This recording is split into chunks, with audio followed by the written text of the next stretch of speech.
to understand the context that the military coup that happened in 2014 and also the pandemic, like the COVID crisis, that's almost like a lost decade for the large population of Thailand that feel that there's no linkages between its government and the people.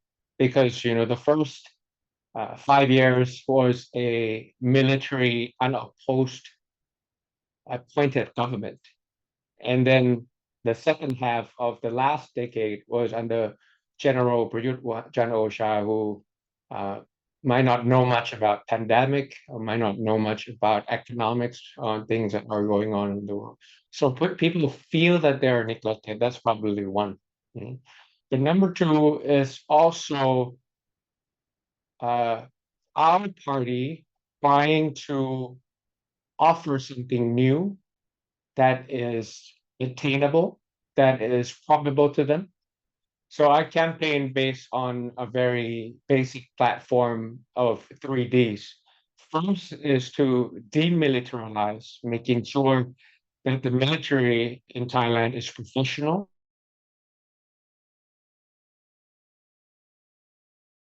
external threat of our country, but never mingle with the internal affairs of politics and management and governance.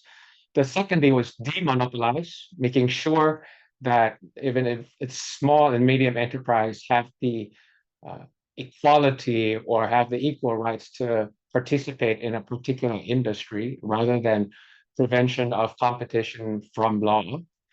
And third is decentralization. Bangkok is not Thailand, and Thailand is not Bangkok.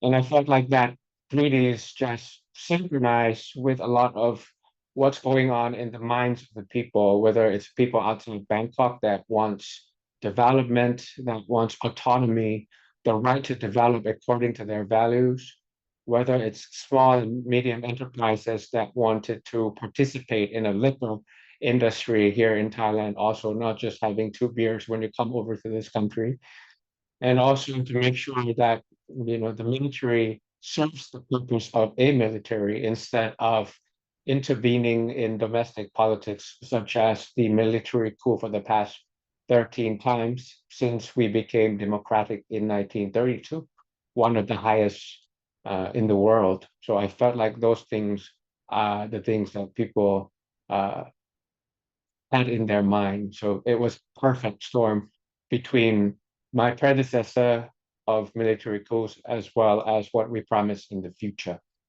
And Arn, I'm going to end this question by saying I think that 3Ds that I mentioned to you and I'm mentioning to the audience is what got me elected as number one prime minister candidate.